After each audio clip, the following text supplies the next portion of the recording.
The Andy Pollin Show. We got to go after this with everything we got, thinking they're going to come with everything they got. I'll start off by saying I'm bored, I'm broke, and I'm back. The Andy Pollin Show on ESPN 630 starts right now. I am not breaking any news here, but the NFL is king on television. And the Super Bowl, my God, they're hitting it out of the galaxy right now. Numbers in from Sunday. It averaged 123.4 million viewers across television and streaming platforms, up from last year, which was 115.1 million, so 7% increase. Do we attribute it all to Taylor Swift? Maybe, but I don't think it's all her. I think it's the NFL is just gobbling it up. And we're going to see how the greedy owners handle all this. There's word that there's going to be a playoff game on Amazon next year, in addition to the one that will be on Peacock, where they drew 23 million. But 123.4 million. They're creeping up on the moon landing of 1969. You got to keep in mind a couple of things on that. One, it was televised by all the networks.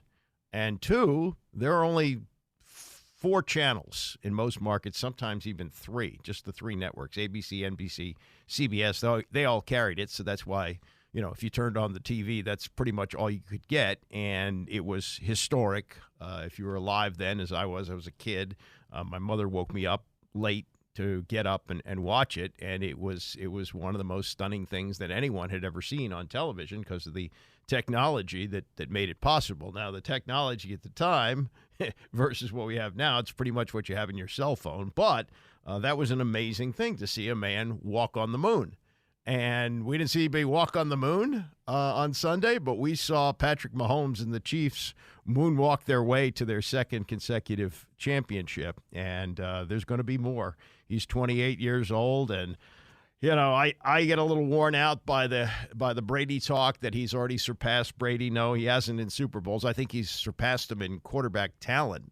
He's the best I've ever seen, and maybe the best to have ever played the position. But in terms of wins, he's got a ways to go, but it's not out of the question. It's a lot more. 4 more Super Bowl titles. Brady went 10 years without winning one, so it's tough to do. But it's really remarkable. It's the second straight Super Bowl that averaged more than 100 million viewers after a period where 4 of the 5 games had fallen off. Now, 2021, I think you have to asterisk that. That's 95 million. That's the Chiefs and the Bucs. That's Brady and Mahomes going head-to-head. So you wonder, did quarterback battle factor in? No, probably didn't. But that was a pandemic year. And I think the fact that you don't have a sold-out stadium, they were playing in Tampa, which I think only had about 25,000 people allowed at the time. So I discount that one. But it's on the up and up. The playoffs averaged 38.5 million for the first 3 weekends. That's a 9% increase over last year. Regular season, 17.9 million, tied for the second highest since averages were first tracked in 1995. And even regular season at 17.9 million, that's almost double what the World Series averaged. And when I was a kid, the World Series was a bigger deal than the Super Bowl. It took probably maybe close to the 80s before the NFL took the torch and ran with it. But there was a time when the NFL was trying to catch up with Major League Baseball, and they have left them in the absolute dust. We'll get to what's happening with the Chiefs and their legacy and moving on. Also want to spend a little time this morning on what's going on with Ted Leonsis as his seat's getting a little bit hot, as he's not going to be able to leave the district maybe as easily as he thinks. I don't think it's over with, but he was dealt a blow in Richmond yesterday, and we'll get into that. Bram Weinstein talked to Eric Flack, who's been covering this for Channel 9 for a while, and we'll get what they said yesterday regarding that, and I'll go through some of the reporting in the paper. Again, I don't think it's dead yet, but this is going to be a setback for them as they look to leave and head off to Virginia. And I say, oh, poor baby. And then, next, I guess the next order of business, if you're a Commanders fan, is the draft, right? I mean, what's going to happen? Are they going to stay at number 2, Or do you do everything you can to move up to get Caleb Williams? A lot of the reporting is it's going to take too much to get the Bears to move off him. We've also got Merrill Hodge saying, yeah, Caleb Williams, he ain't Mahomes. You know, I trust his judgment. He was out in front on Johnny Manziel, way out in front. Like, no, this is not an NFL quarterback. And he was absolutely right on that. The coaching staff for the Commanders coming together, if this means anything to you, this is a name that means something to me only because of his dad. Ken Norton Jr. Was a really good player in the NFL, won Super Bowls with both the Cowboys and the 49ers, and has long been an assistant coach in Seattle, worked with Dan Quinn. He's coming in as the linebackers coach. Also, Larry Izzo, who worked with Quinn in Seattle, the special teams coach. He's coming in. Bobby Johnson, offensive line coach of the Giants. And you say, Giants offensive line coach? Did they really want that guy? Well, he's coming here. I don't know how meaningful that is. Ryan Kerrigan's going to stay on the staff. He's going to be a pass rushing specialist. Who knew there was a position like that? And David Raiha, R-A-I-H, who worked with Cliff Kingsbury in Arizona, is coming in as the tight ends coach. You know, when the team is good, the assistant coaches become very, very famous. When Gibbs coached the Redskins in the 80s, everybody knew about Torgeir Torgerson and Larry Peccatello, and, of course, you know, the coordinator, of course, Richie Pettibone. Everybody knew him. But these guys, if they're good, they'll be here for a little while, and we'll get to know their names. And some of the names we do know, like Ken Norton Jr., whose dad actually beat Muhammad Ali in the ring. I don't think it was for the heavyweight championship. I think that was after Ali had lost to Frazier, but I remember watching that fight, and he broke Ali's jaw early in the fight, and Ali managed to get through the rest of it, but Norton won on a decision. So we'll unpack all those things that are happening with the Commanders, including the draft and what they might do with the number 2 pick overall. Let's jump back to yesterday. They had the news conference. This is always the day after news conference where they have the MVP. Patrick Mahomes was there, and the winning coach, and a lot of it is pictures. They want the coach to pose with the trophy and the MVP to pose with the trophy, so they have that. And then after that, Mahomes headed off to Disney World, and I'm not sure when the parade is going to be in Kansas City. I'm sure it's going to be sometime this week, but he would not have been available yesterday if they had it, so it's going to be sometime probably in the next few days. But the question of Andy Reid and his future has come up, and you know, you might look at this and say, well, he's got the best quarterback in the game in his absolute prime at the age of 28. Why would he walk away from that? Well, Andy Reid is 65 years old, and with Belichick and Pete Carroll not coaching this year, he's the senior citizen among coaches. But if you think, and he maybe this was indicated during the season, but if you think that he has any thoughts of retirement, well, listen to what he said yesterday at the news conference. Why not ride off into the sunset at this point for you? You know, Adam, I honestly haven't even thought about it, but I get asked it. I mean, I'm still kind of in awe of the game and what went on there. So I really haven't thought why or what or anything else, but people keep asking me. And I keep saying, why did Belichick and Pete retire? You know, those guys, they ask those old guys a question, but I'm the old guy now. So I guess I'm going to be asked that. But I really haven't gone there. I haven't really thought about it. What is your team's place in history at this point mean to you? Yeah, well, listen, it's history. How you write it will be how you write it, and whether it's a dynasty, we don't determine if it's a dynasty. You guys do. So, but I would tell you that it's as fine a group as I've been around, and I've been very fortunate to have been around some great organizations and good teams.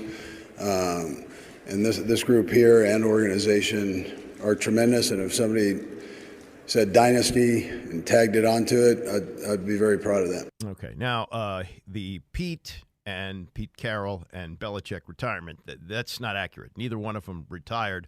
One or both could be back. So there's that.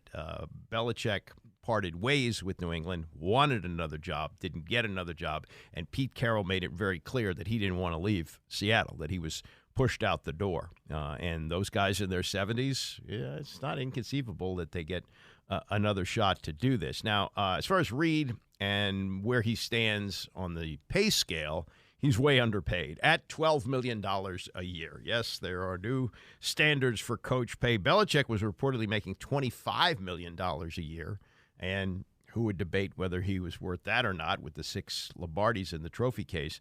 But Sean Payton goes to Denver last year for $18 million a year, and Jim Harbaugh has just landed with the Chargers for $16 million, so $12 million a year for Andy Reid. They'll have to bump that up. Now, the question is, how many years do they do this for? I think you got to give him 5, right? I mean, he certainly deserves that. And if you fire him before that, that's a nice parting gift for everything he's done for the franchise. They have, well, the franchises everywhere are going up in value, but a franchise that's this good goes up even more. Last year, Forbes estimated the worth of the team at $4.3 billion. I'm pretty sure that was before the Commanders went for 6. Kansas City, smaller market, different situation, but I think they'd be worth a lot more than that. And I would think that that Andy Reid has a lot to do with that. But, you know, he is 65 years old. And trust me, I know what it's like to be 65 years old. And you're happy to be employed when you're that age. And I'm sure he is. And I'm sure he's thrilled that he's got the quarterback that he has. Now, as for the dynasty part of this, you know, as we step away from what happened with Joe Gibbs in the first go-round, and we add now Kansas City to the dynasty where they've got 3 of them in 5 years and back-to-back, it becomes even more and more remarkable what Joe Gibbs was able to do, winning the 3 Super Bowl championships over a 9-year period with 3 different quarterbacks, none of whom will go to the Hall of Fame. And just to illustrate this, I went through the list of the Super Bowl winners. Green Bay was the first dynasty. Not just the first 2 Super Bowls that they won, Super Bowl I and II, but they won 3 other championships before that with Bart Starr. So they won 5. They won 5 with Bart Starr. Let's not forget that. There was no Super Bowl for the first 3. So Starr, over 9 years, won 5 with Lombardi. Miami winning 7 and 8. You would consider that to be a mini dynasty there. I think any team that wins back-to-back, you have to consider them in the dynasty conversation. That's Bob Greasy. Bob Greasy's in the Hall of Fame. Pittsburgh, I think, is the biggest of the dynasties because they won 4 of them over a 6-year period. They won Super Bowl 9, 10, 13, and 14, all with Terry Bradshaw, who's in the Hall of Fame. San Francisco, I think you throw in the Steve Young one because it's close enough. Joe Montana won 16, 19, 23, and 24, and then Steve Young later won Super Bowl 29, and maybe if things were different, Montana might still have been around for that. Who knows? But the fact of the matter is that's a dynasty where I think you include all 5 because that's over 14 years, and you win 5. That's you know in the conversation, but certainly 16, 19, 23, and 24 with Montana. Hall of Fame. Steve Young, Hall of Fame. Dallas, 27, 28, and 30, all with Troy Aikman, Hall of Fame. Denver won Super Bowl 32 and 33 with John Elway, Hall of Fame. And New England made it ridiculous. 36, 38, 39, 49, 51, 53, Tom freaking Brady. Right? I mean, that is unbelievable that they won all those with one guy. Joe Theismann won Super Bowl 17, went back in Super Bowl 18 and lost. And I think if he'd have won that game, Theismann might have been in the Hall of Fame. I don't think he's a Hall of Famer. I don't think he'll really ever get serious consideration for it. But if the Redskins had won back-to-back 17 and 18, I think Theismann would get some serious consideration. Doug Williams, Super Bowl 22, not going to the Hall of Fame. And Mark Rippon, who really had his one really great year. He had some really good years around that, but the one great year of his career, they were Super Bowl champs, and he was the Super Bowl MVP. And aside from Theismann, who would probably be able to play in today's game because of his mobility, Doug Williams and Mark Rippon probably couldn't even get on the field in 2024, the way the rules are and the way that you have to have some mobility, as we saw with both quarterbacks. Brock Purdy, not known as a runner, but he can move around. Doug Williams couldn't do that, especially by the time he got here. He'd been really beat up. And Mark Rippon is one of the slowest guys ever to play the position. So I think as you step back and you look at dynasties, and now you would include Andy Reid's Kansas City Chiefs in that discussion for sure, winning back-to-back and 3 over 5 years, it's all with one quarterback. These are all Hall of Fame quarterbacks. Starr, Greasy, Bradshaw, Montana, Aikman, Elway, Brady. Washington with 3. It's not just that he won with 3 different quarterbacks. It's that he won with 3 different quarterbacks who are not Hall of Fame worthy. That's really something that I don't think he gets enough credit for, and maybe it's partly because of the way he was self-deprecating from time to time. I think maybe because the Hogs created a situation where it was a run-based team, and that maybe that was something that they take away from what he did for whatever reason.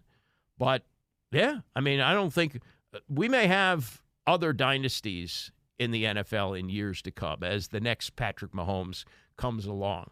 But I don't think we'll ever have anything like that.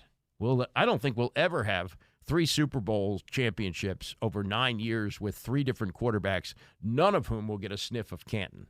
That is really remarkable stuff. That really is something else. We'll get more into the dynasty talk as Patrick Mahomes had his news conference yesterday as well, and what he said about going for 3.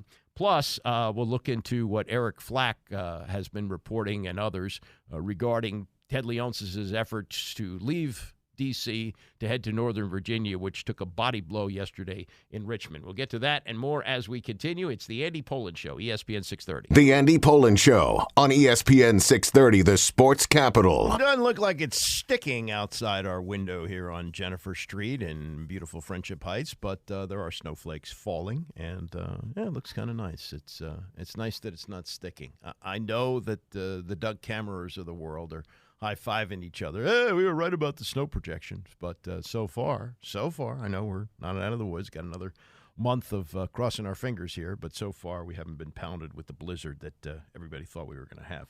Let's get back to the Kansas City Chiefs and the dynasty that they are and the mountain that they will attempt to climb next year. There has never been a team that has won 3 straight Super Bowls. The Miami Dolphins went to 3 straight Super Bowls, but didn't win one, and didn't win the first one, won the next 2. So now we've got the Chiefs in a position to do what no team has ever been able to do. And, some players might say, well, that's so far off. That's a year off. A lot of things can happen, and everything has to go right. Sure, we're going to try. But, that's why no team has been able to do it over the 58 Super Bowls, because it's so hard. No. These guys are not running away from the challenge. I give them credit for that. This was Mahomes yesterday at his news conference after winning his 3rd Super Bowl MVP. It's legendary. I mean, just to be able to – no one's ever done it. And we knew it's legendary to win back-to-back. I think 8 other teams had done it. We had heard it all week. We had talked to the guys about it, and we felt like we had the best opportunity that we had ever had to go out there and do that. And I'd fell short the year before. And so, I mean, all you can do is come back next year with a fresh mindset, knowing it's going to be even harder. We got to continue to play our best football. We'll celebrate these next few weeks, and then we'll get right back at it. What does your team's place in history mean to you? Yeah, it means a ton. Not only for me, but I think I know how hard these guys work. I know how hard these guys get after it. I know how hard the coaches work. I believe we're the hardest working team in the NFL. And for us, all that hard work to pay off, that's something that we always preach, is we believe we work for those moments, for those end-of-game moments, and we prepare ourselves for those. And to be able to have our stamp on this great NFL history is something that I'll never take for granted, and hopefully we can continue to let that thing go. All right, and that's that's the key is you got to put behind you what you just did. Nick Saban was, I think, very eloquent about this when he retired, that each year it's like you take a new job, and if they approach it that way, and if the success doesn't make them lax, and that's what Saban said is always the biggest factor, is that the biggest enemy of success is success, that you start to relax. You can't do that. But the number one thing that this team has going for it, that's him. That's number 15. Never maybe in the history of the league has it been more important to have one of these guys. We've had teams that have won Super Bowls, and I'm talking about the Redskins, the 3 that they had during the 80s and into the 91 season with 3 quarterbacks who won't be in the Hall of Fame. I'm not so sure you can do that anymore. I don't know if the way the game is set up now, you can do that. And so here's Andy Reid at 65, definitely not retiring, and probably in position now to sign a long-term contract, maybe 5 years or so. And as long as he's got number 15, he's going to be in really good shape. He makes it look easy. I would tell you that. And this is a fluid game with the best athletes in this sport in the world. And you narrowed it down to the top 2 teams in the world. And he's out there playing like he's playing in the backyard, like it's nothing. And the 4th down play was a naked throw, and he said, I want that play, and if it's not there for the throw, I'm running it. And so from a head coaching standpoint, a guy that works with offensive guys, all you can ask for. That is not only great talent, that's leadership, and that's knowing that you're the best. And all of them did this. I want the ball. Give me the ball. It's Jimmy Chitwood. I'll make that shot. And he said, it's not there. I'm going to run it. And you'll hear that from players, that the quarterback will step in the huddle and he'll say something like, I only have one problem with this play is after we score on it, we're going to leave a fair amount of time on the clock, and I'm not sure our defense can hold them off. That kind of confidence, that ability to do those things, to not only predict that you're going to do it and deliver the way he did. They don't make that 4th down, game's over. They've already got the field goal for San Francisco on the board, and if Mahomes is stopped at 4th and 1, that's it. Everybody in white, for in this case, the white from San Francisco, dances off the field, and the team wearing red walks off dejectedly as the confetti flies out of the stadium. But he made the 1st down, and then he took him down for the touchdown, and still a day later. And I think it's unfair, all this criticism of Kyle Shanahan for the decision to take the ball, and his players should know better than to throw him under the bus saying they weren't prepared for the overtime rules. That I think they were probably told about them. Maybe they just didn't pay attention. And even Mahomes said after the game that the coaches started drilling them on the overtime rules in the postseason, in the preseason. And once they got into the playoffs, and they played 3 playoff games this year because they didn't have as good a team as they had for the other 2. They did not get the first round bye. They were told about this, and it was like, he didn't use this analogy, but I think it's a good one. It's like when you get on a plane and the flight attendant is showing you the emergency exit and where the oxygen comes down, and you're not paying attention because you don't think that's going to happen. And, in the heat of the moment, are you going to remember all those things anyway? So that's kind of like when the coaches, he said, we're going through this stuff. We were going, okay. But once it happened, they were prepared. San Francisco, maybe not. But I don't think it had that much of an impact on the game, because if they thought they could win the game by scoring a touchdown in the overtime rather than the field goal, then, why weren't they more aggressive as players? I'm sure they were trying their best, but why wasn't it more important for them to get in the end zone thinking they could end the game? Even Tony Romo, who had a terrible performance in what was now becoming probably a critical situation for CBS, he said, they could win the game on that play. No, they couldn't win the game on that play. That's why Kyle Shanahan probably, if I would have done it, and Andy Reid said he would have done the same thing, that he would have deferred. But he took the ball, and now he's got to live with that for the rest of his life. All right, let's shift over to this. This maybe came out of nowhere yesterday. I don't know, nowhere, but I don't think most people expected to hear it, that this planned move by Ted Leonsis of his Caps and his Wizards to Northern Virginia, to the Potomac Yard site, took a huge body blow yesterday when the plan that's been put together by Governor Glenn Youngkin was shot down in Richmond with a powerful Democrat saying it's dead. She said this. Now, we went through this with Linda Kropp as with the city council when they were trying to get the stadium approved for the Nationals in D.C. So I'm hesitant to say this is over.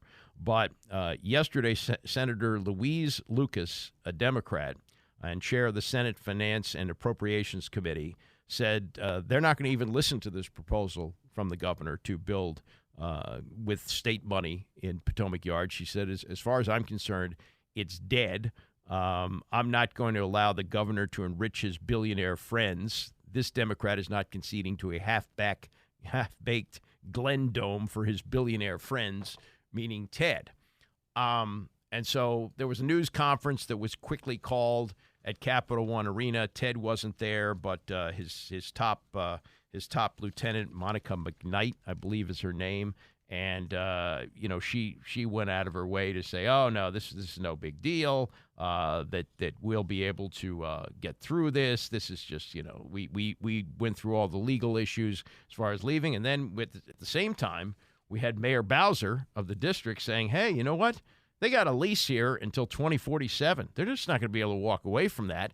And Ted has been saying, and this is what has been really despicable about the whole thing for me, is Ted is saying, "Oh no, this is still good for Capital One because we're going to have Mystics games there, and we're going to play women's basketball games. Yeah, we're taking the Caps and the Wizards to Northern Virginia, but you know what? That's like 5 miles away." Yeah, try and fight the traffic. Hey, national airports in Virginia, that's considered a Washington airport. So, we're going to have Bowser is saying, well, I don't even know if you can move the Mystics there because you have a lease to play at the Entertainment and Sports Arena, which is in Southeast through 2037. And so their side of it is, well, maybe you can let us out of that lease and we'll throw the Mystics in Capital One. Well, that's not going to satisfy everybody, even if you're playing, what do they play, 30 games? So you're playing 15 Mystics games there versus 160 for the Caps and the Wizards combined? What, are you kidding me? So, yeah, Ted's nonsense is disgusting as far as I'm concerned. Tony uses the word villainous. I think that's probably a good word for it. This was Eric Flack, who's been covering this for Channel 9 for a long time, and he did an interview with Ted Leonsis last week as Leonsis is trying to sell his plan to the public. In fact, if you're watching games, they got the kid, Zach, Ted's kid, who's coming on with like these PSAs like, hey, this isn't going to cost the taxpayers any money and blah, blah, blah, blah, blah. So anyway, this was Eric Flack yesterday, Channel 9 reporter, with Bram on where things stand after what happened yesterday in Richmond. When you do a bill of this nature, it's got to pass the House and the Senate. The bill to fund the arena in Alexandria has support in the House, but it does not have support in the Senate. Right now it has actually growing opposition, especially from Democrats. And they stopped a procedural move. They stopped it from even coming in front of the Finance Committee, which would have to vote it out of committee to go in front of the full Senate.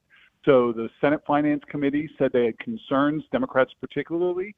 The leadership said they have concerns about the taxpayer portion of this, the risk for taxpayers. They're also frustrated with the governor, Glenn Youngkin, for what they say is a refusal to negotiate.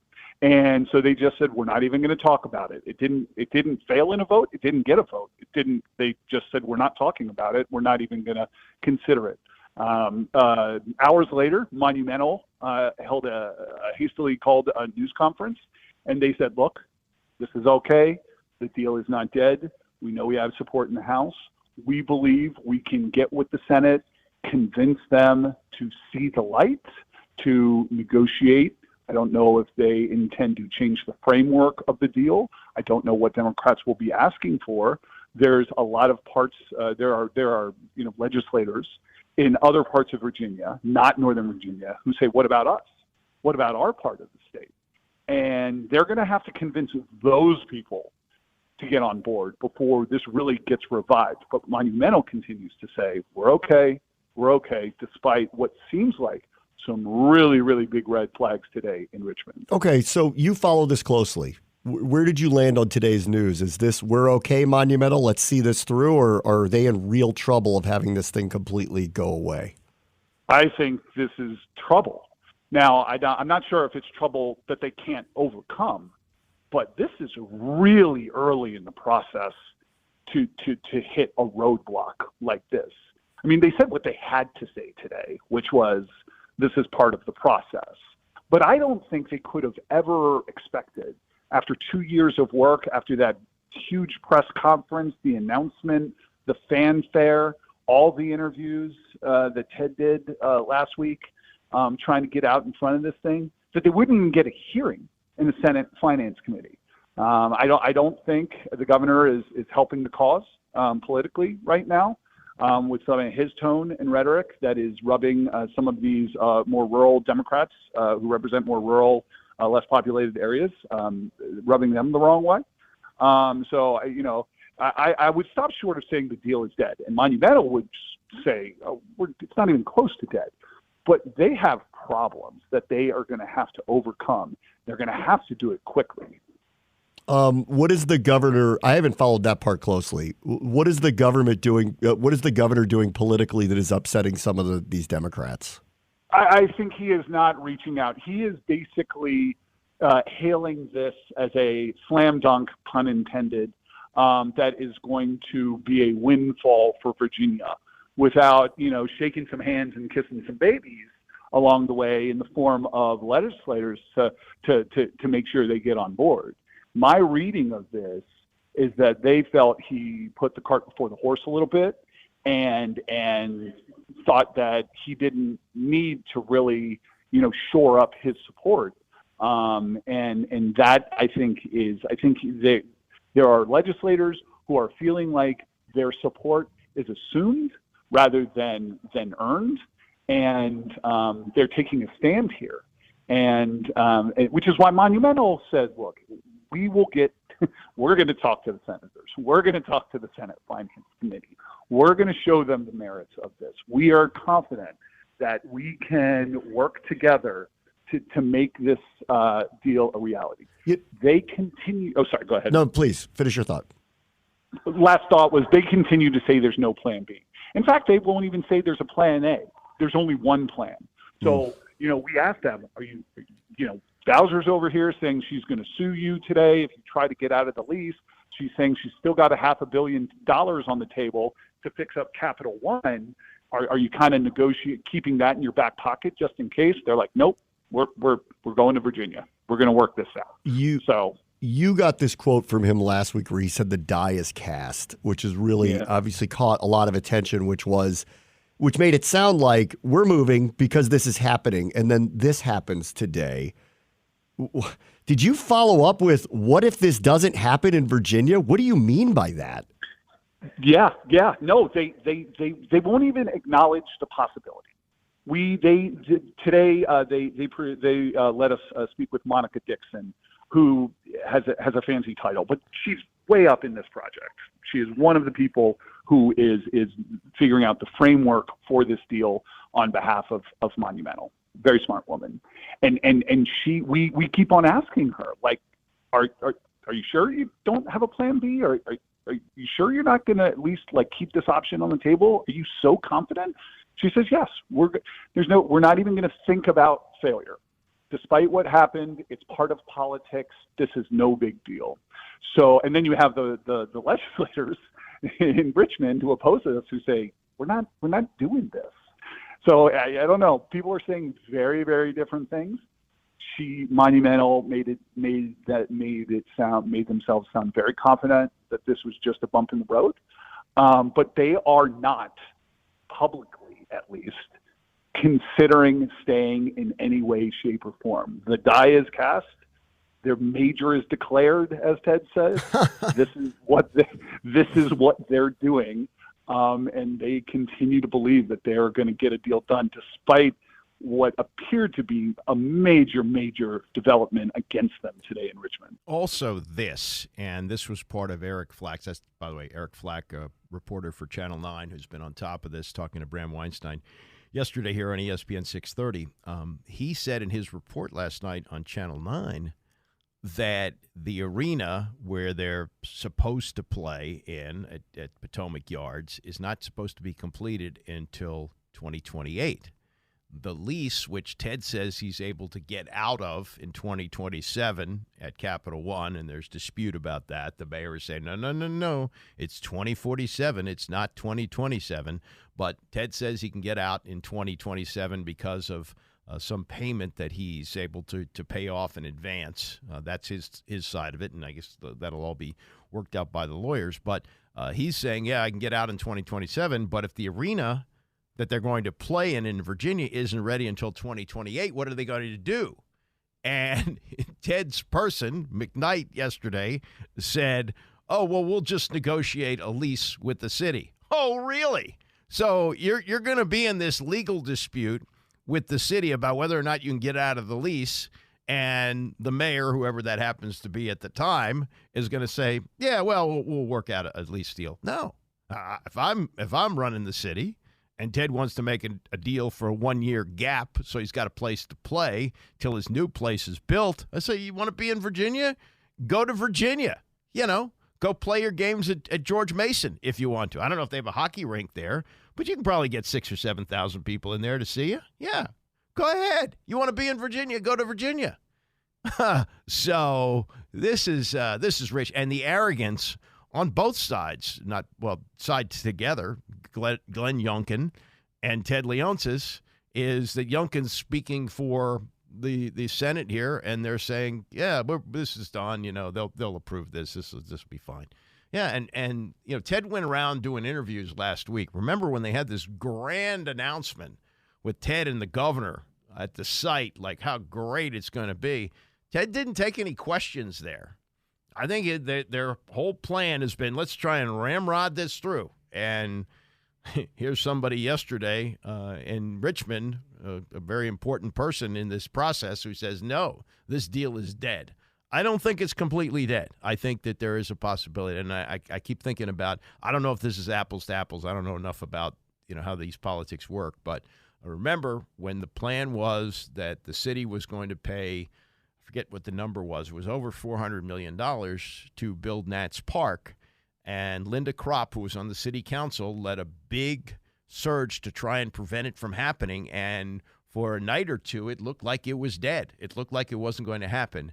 And it got resuscitated. And her fears about the tax dollars not being able to pay back what they put in to build it were unfounded. Like it was supposed to be like a 20-year plan, and I'm told it was paid off in like 8 years or something like that. So I don't think it's completely dead, but I got to smile a little bit and look at the arrogant Ted and say, not so fast, my friend, not so fast. Coming up, Daniel Jeremiah, who was wrong about Patrick Mahomes coming out of Texas Tech, says he's wrong as he talked to Rich Eisen, and also takes on what has been said recently regarding Caleb Williams, as we have heard from Merrill Hodge, who says, no, this guy is not special. We'll talk about that and more as we continue. It's the Andy Pollin Show, ESPN 630. Now your watch isn't broken. That's what we play at the top of the hour, and I screwed up. I hit the wrong return. It's supposed to be a short Andy Pollin Show. But anyway, that's what you're listening to here on ESPN 630. Mike Callow is going to be in for Tony coming up at 11 o'clock. And we're talking about the draft because, well, the NFL controls the calendar. There's no Super Bowl really to talk about anymore. I mean, you can sit and obsess about the Kyle Shanahan decision to receive the ball in the overtime with the new overtime rules. We can talk about that. We can talk about the sideline confrontation between Andy Reid and Travis Kelce, which I think is much ado about nothing. Or we can talk about what's ahead and Washington loading up on the assistant coaching staff as we get word today that David Raya, R-A-I-H, will be the tight ends coach. He worked with Cliff Kingsbury with Arizona. Bobby Johnson hired as the offensive line coach. Yes, he comes from the Giants. Giants were bad, so not much excitement about that. I think Ken Norton Jr. is a good hire. He's come from Seattle, where he was a long time and obviously worked with Dan Quinn there. And that Ryan Kerrigan's going to stick around as a pass rushing specialist. In talking about the draft and whether or not it'd be worth it for Washington to do whatever it takes to move up to take Caleb Williams, we look back at the 2017 draft, which of course produced Patrick Mahomes. And boy, if you look at it now and think about how it would all be redone if they had a chance to to do it again, but that's what the draft is. It's a crapshoot. If anybody mastered it, he would make millions and millions and millions of dollars to be able to forecast who would turn out great. Myles Garrett was the top pick of that draft by Cleveland. Chicago moved up. They moved up in a trade with San Francisco to take Mitch Trubisky, who was a backup last season with Pittsburgh and was just released. Solomon Thomas was taken by San Francisco at 3, defensive end. Leonard Fournette by Jacksonville at 4. Remember Leonard Fournette when he played his second year at LSU? They thought he was so good that it might make sense for him to sit out his entire third eligible season because he was going to be drafted number 1 and he didn't want to risk injury. He still went number 4 to Jacksonville. They eventually released him, won a Super Bowl with Tom Brady later on. Corey Davis, wide receiver, taken by Tennessee at 5. Jamal Adams, safety, taken by the Jets at 6. Mike Williams, wide receiver, number 7, taken by the Chargers. Carolina took Christian McCaffrey at 8. That was a worthwhile pick there for sure. John Ross, wide receiver, taken by Cincinnati at 9. And then Mahomes went number 10. Deshaun Watson went 12 to Houston. Given his personal issues, I don't know whether you'd still take him there, but I think you'd have to, given how few quarterbacks there are, quarterbacks at that level. Jonathan Allen was supposed to be like a top 10 pick, went down to 17 as Washington traded down to get him. Anyway, the point is this, and it's not a new point, but it's, you really can't tell when you draft somebody how good he's going to be. You take your best guess on that. And there are guys who are considered to be draft experts. They study this stuff year-round. I know the GOAT, Mel Kiper. Worked with him on radio for 6 years. One of the great experiences of my broadcasting career. Daniel Jeremiah is of the next generation of these guys who study the draft. He works now for the NFL Network. And he was on with Rich Eisen, and they went back and they looked at Jeremiah's draft analysis of Patrick Mahomes coming out of Texas Tech in 2017. He was someone who I thought was a boomer bust player, had, the raw tools, but it was so, just kind of unorthodox. I used the phrase, it was screens and scrambles with an elite arm, and it was going to require a lot of development and a lot of patience. So then that's through the whole process. Maybe a week or two before the draft, we brought Patrick Mahomes. He came into NFL Network, and we ended up getting him in the podcast studio with Bucky and myself. Yeah. And we sat up there, and Bucky and I just talked about this earlier today, but he came in there and I said, one of the things I love is when you get a chance to visit with these guys is, do you have recall? A lot of the great quarterbacks really have recall. And I asked him about a specific play against TCU, a touchdown in like the third quarter. He gave me the name of the play. He gave me the coverage that they got, and he gave me why he made the decision that he did.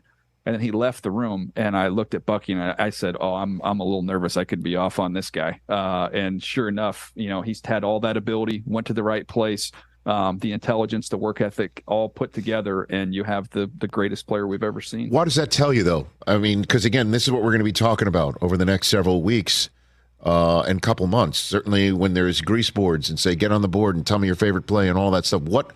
Because that's the essence here, is the desire to be great, the desire to have just one win not be enough. It's got to be 2. And now we're going to be talking about 3. They're talking three-peat openly.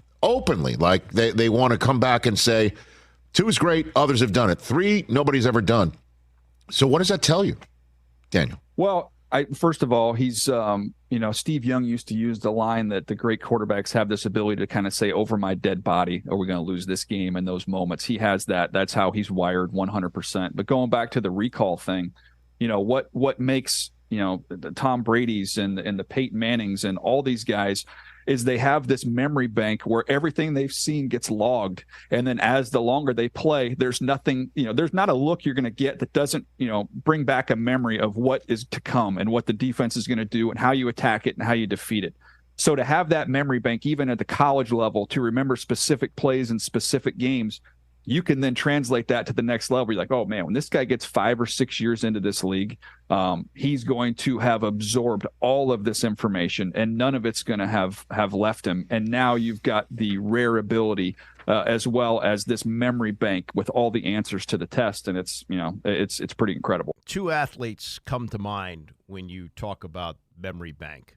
One is Jack Nicklaus, who can remember every shot he ever made. And Jack Nicklaus started playing on the PGA Tour when he was in college, playing as an amateur at Ohio State. So he's 19, 20 years old. Now he's in his 80s. So, think about 70 years of playing golf, 75 years maybe. And then you have the other one that comes to mind is Jim Palmer. Jim Palmer, Hall of Fame pitcher with the Baltimore Orioles, remembers every pitch he ever made. And the great ones can do this, and they learn from those experiences. Like the shot that Jack Nicklaus hit and didn't want to hit, he learned from it, didn't hit that shot again. And the one stat that really stands out for Jim Palmer, talk about not making mistakes, never gave up a grand slam. Now, I guess he has admitted that he threw a wild pitch with a guy on third base, and so the next guy hit a home run. It was a 3-run shot instead of a grand slam. But those guys. You ask Jim Palmer about a game that he pitched in 1968, he'll remember. You ask. You don't even have to ask about a major for Jack Nicklaus. You can ask him about some run-of-the-mill tournament that he hit a shot. Those guys remember that, so that's really important. And but again, Jeremiah didn't know. Nobody knew. Nobody who studied the draft knew he would be this good. Otherwise, Patrick Mahomes would not have gone number 10 in 2017. So that brings us now to what should happen with Caleb Williams, the quarterback out of USC, who, by the way, I think this is something that people should talk more about. He was a starter as a freshman at Gonzaga. That's high-level high school football. Even the greats of the greats don't start as freshmen at schools of that level. And he was able to do that and had famously this great comeback game. I think it was against DeMatha where he threw a last-second touchdown pass. He was great in high school, has been great in 2 stops in college at Oklahoma and at USC. But there are doubters, and there are doubters who have some real draft chops. One of them is Merrill Hodge. And Merrill Hodge was the one that told you about Johnny Manziel saying, no, don't buy this. He's not an NFL quarterback. He can't play at this level. And he was right. Now, maybe the personal problems that Manziel had contributed to it, but he said, forget it. First-round pick, are you nuts? Here's what he's saying about Caleb Williams and where he compares on the Mahomes scale, because now Mahomes is the Mount Olympus of quarterbacks. And this is reaction from Daniel Jeremiah talking to Rich Eisen about what was said here during Super Bowl week by Merrill Hodge. Oh, I've only watched Caleb Williams 3 games last year, 3 this year, so I'm only halfway done, okay? The one thing that is clear, he is not special. He is not something unique like a Patrick Mahomes, and I hope the Bears don't think, well, let's try to make up for our mistake when we pass up Patrick Mahomes and go get the Patrick Mahomes. The kid is not Patrick Mahomes. Ain't even remotely close to that. So it is unfair to Justin Fields. He has had new coordinator. There's no possible way you can know about your guy when you do that. It's the worst thing that can happen to any player, especially a quarterback. Now, when Justin came out, the one thing that I thought he had just an inexperience. He just needed more experience. He lacked that. But what I have seen in Justin Fields, from my evaluation, there's enough growth and hope there that I would not let him go because I see enough there. So as soon as I saw that, I hit the link, copy link button, and texted it to you saying, have you seen this? So now that I've put it out there for you to chew on with my audience having seen it, what do you think? Well, first of all, I'll start with the respect that I have for Merrill Hodge, and I've met him many, many years ago when I was young, going through ESPN, and he works hard, and you nailed it with the success he's had on some quarterbacks, most famously Johnny Manziel. He was the one who never bought in on that, and turned out that he was absolutely 100% right. I don't agree with him on this one. I just don't. And the pushback I would have is, man, if 39 games is not enough to evaluate Justin Fields, but 3 games this year are enough to evaluate and make solid statements on Caleb Williams, that doesn't make sense to me. So I've seen a lot of Caleb Williams. I've seen everything he did last year. I've seen everything that he did this year. he is, to me, in my opinion, it's just my opinion, in terms of ability, is the closest thing to Patrick Mahomes we've seen. He's got unbelievable arm talent. I mean, I'm talking arm strength from different angles, from different platforms, the creativity. When Mahomes was coming out of college, it was screens and scrambles. That's what he majored in. It was helter-skelter. He had a lot of work that he had to do footwork-wise, and that's one of the reasons why they redshirted him a year there behind Alex Smith. And they drilled that into him, and they were able to take all the talent that he had, which was still raw, and were able to corral it and develop it, and then what you see is what you get. I don't think the Mahomes that we see now is the exact same Mahomes we saw when he was coming out of college, which is to say he got better and he developed, and that's where he is now. There's no perfect prospect, Rich. Where you go matters. It's going to matter a lot for Caleb Williams, but I believe, in my opinion, this is one of the more physically gifted and talented players at the position we've seen in a while, and some assembly is required, and he's going to need to go to the right place and get developed. But no, I wouldn't make that declarative statement that he's that he's not going to be very good. That's an important point he makes about the redshirt year he took under Alex Smith. And Mahomes has talked about what a great influence Alex Smith was, taught him how to be a professional, taught him how to study, all those things, and in the meantime didn't have to play. And that's, if you look at the history of quarterbacks, even Joe Montana was not an instant starter with San Francisco. He was brought along slowly by Bill Walsh, who understood he could only put him in games where his confidence would grow. Played him basically against bad teams. Steve DeBerg was the quarterback of that team, and he started most of Montana's rookie year. Guys who have the ability to process things, while they're sitting on the bench. Not everybody can handle it. You're coming out of college, you're a big star, you want to play, and it obviously helped Patrick Mahomes to sit for a year. Now, excuse me, as far as the development of Caleb Williams, you might say, well, look at the success he had last year with Cliff Kingsbury, who's Washington's now offensive coordinator. Look at their success last year at USC. Maybe they can just bring that here. Well, you know who the offensive coordinator was, or the head coach was, with Texas Tech and Patrick Mahomes? It was Cliff Kingsbury. And what Jeremiah is saying here is that's an unfinished product that went to Kansas City, sat for a year behind Alex Smith, refined those things that he needed to refine, and by the time he got on the field in 2018, he was ready to be a star. And Cliff Kingsbury, the jury's out. He did not succeed as a head coach in Arizona, got fired there. The jury's out whether he can develop a pro quarterback to become one of these great, great players. And maybe he can do that, and maybe that can happen here with Caleb Williams or whoever they take at number 2. But it's not a sure thing. And Patrick Mahomes was not developed in the pros by Cliff Kingsbury. I guess Andy Reid and Eric Bieniemy, I guess they probably were the two key guys that helped him to come along, because Mahomes has been very complimentary of Bieniemy, and I think he's probably going to wind up back with the Chiefs after he was fired here. But this is going to be something to keep an eye on. Just because Cliff Kingsbury had success with Caleb Williams in college doesn't mean it could happen here if they're reunited with Washington. And do you believe Merrill Hodge, who I think is very sharp on this? Now, he did admit he's only watched 3 games, but, I trust his judgment on these kind of things. He says, not even close, not special. Well, if you're not special, there's no point taking you, because you got to have one of these guys to win a championship. And, if he's not, then that's another step backwards for a franchise that's been walking backwards for over a quarter of a century. This is all part of the process. We all speculate. We all wonder what's going to happen. Do you make the right choice? Heck, this town was excited when Heath Schuler was taken number 3 in 1994, right? 1994 draft. Bust. Turned out to be one of the biggest busts of all time. But they said, oh, look, Mark Rippon's not mobile. Look at how Heath Schuler can run. He was the runner-up for the Heisman Trophy at Tennessee. He's going to be great here. He wasn't. He wasn't good at all. It was a disaster.